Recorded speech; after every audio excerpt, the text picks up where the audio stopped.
हम एक independent inquiry मांग रहे हैं, क्योंकि बहुत सी वीडियोस हैं जिसमें साफ नज़र आ रहा है कि कोई तकरीब का आ रहे हैं। हम तो वैसे ही बर्गर पार्टी हैं, यानी हम कुछ कर ही नहीं सकते, हम तो नरम किस्म के लोग हैं। तो आई सिर्फ मैं मिडल ईस्ट में थी, मैं अपनी नौकरी अपनी फैमिली को साथ लेके आई हूँ कि पाकिस्तान में हिस्सा डालना है। तो हम कैसे अपने मुल्क, और जो लोग इसकी मजम्मत नहीं करते वो पाकिस्तानी कैसे हो सकते हैं? पे मुझे कोई कहेगा तो मैं सेनेटरशिप से अपने आप को रिज़ाइन कर दूंगी।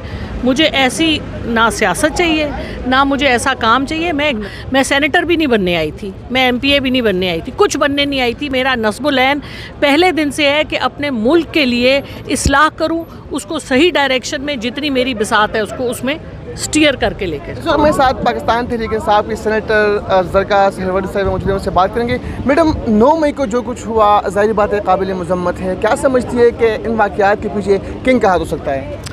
देखिए जी, इसीलिए तो हम एक इंडिपेंडेंट इंक्वायरी मांग रहे हैं, क्योंकि बहुत सी वीडियोस हैं जिसमें साफ नज़र आ रहा है कि कोई तकरीब का आ रहे हैं जो आके, क्योंकि तहरीक-ए-इंसाफ की पिछले 27 साल से जो भी प्रोटेस्ट हो रही है, इमरान खान साहब को गोलियां लगी, 25 मई पिछले साल हुआ, इस साल इतनी हमने प्रोटेस्ट की हैं।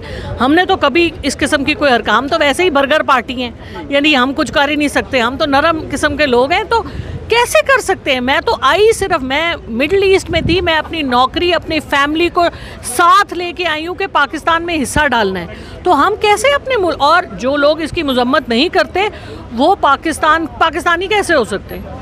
क्योंकि हमारा अपना मुल्क है। तो इसको आगे लेके चलना चाहिए। एक इम्पार्शियल इंडिपेंडेंट इंक्वायरी होनी चाहिए। जो बेगुनाह लोग हैं उनको नहीं इसमें मुलविस करना चाहिए। एक सिविल कोर्ट में इंक्वायरी होनी चाहिए, क्योंकि हम सब सिविलियन हैं और पाकिस्तान में सिविल सुप्रीमेसी है।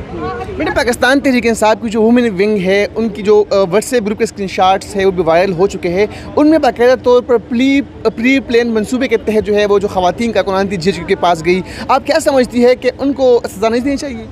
देखें जी, हम तो पहले दिन से कह रहे हैं कि कोई भी हो, खा वो आम आदमी हो, हमारी पार्टी से हो या कोई तकरीबकार हो, सबको सज़ा मिलनी चाहिए। एक प्रॉपर हमारा एक जुडिशल सिस्टम है। अल्लाह ताला मैं दुआ करती हूँ कि हमारा नाम भी तहरीक-ए-इंसाफ है, जुडिशल सिस्टम में भी इंसाफ आए। और जो देखें, एक इनोसेंट आदमी को जब आप उसको मुजरिम करार देते हैं तो उसका कितना गुनाह होता है। ये तो जो लोग वाकई मुजरिम हैं उनको पकड़ें, और जो आपके पास एविडेंस है उसको लेके आएँ, कोर्ट ऑफ लॉ में लेके आए। लोगों को अपने डिफेंस का हमारा कॉन्स्टिट्यूशन ये इजाज़त देता है। अगर ये एक कॉन्स्टिट्यूशनल डेमोक्रेसी है तो हमें ये चीज़ें करनी चाहिए। मैडम, इस वक्त जो पाकिस्तान तहरीक-ए-इंसाफ के वर्कर्स है, जो रहनुमा है ख़ास तौर पर, वो पार्टी को छोड़ रहे हैं, सियासी वफादारी तब्दील कर रहे हैं। बुनियादी वजूहात क्या है इसके? देखिए जी, लोग डरते हैं। पाकिस्तान में हर आदमी की, मेरे अपने बच्चे हैं, मेरा एक स्पेशल बच्चा है, मैं डॉक्टर हूँ, हर एक का काम होता है।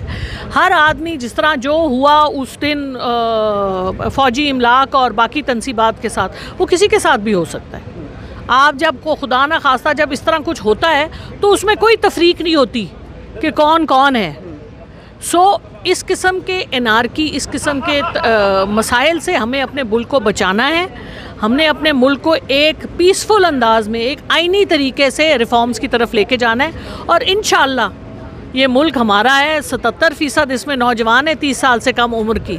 तो फतह पाकिस्तान और पाकिस्तान के लोगों की हो। मैडम, आखिरी सवाल करूँगा, आप पे कोई प्रेशर है? पाकिस्तान तहरीक-ए-इंसाफ की खैर बात तो नहीं कह रही आप? नहीं जी, मैं तो देखें, मैं अगर मुझे कोई कहेगा तो मैं सेनेटरशिप से अपने आप को रिज़ाइन कर दूंगी। मुझे ऐसी ना सियासत चाहिए, ना मुझे ऐसा काम चाहिए। मैं एक नज़रिए के तहत आई हूँ। मैं वो नज़रिया, अल्लाह ताला मुझे तौफीक दे कि मैं अपने मुल्क के लिए कोई अच्छा काम कर सकूँ, कोई अच्छा काम कर सकूँ। ये मेरी इंशाअल्लाह। मैं सेनेटर भी नहीं बनने आई थी, मैं MPA भी नहीं बनने आई थी, कुछ बनने नहीं आई थी। मेरा नस्बुल-ऐन पहले दिन से है कि अपने मुल्क के लिए इस्लाह करूँ, उसको सही डायरेक्शन में जितनी मेरी बिसात है उसको उसमें स्टीयर करके लेकर।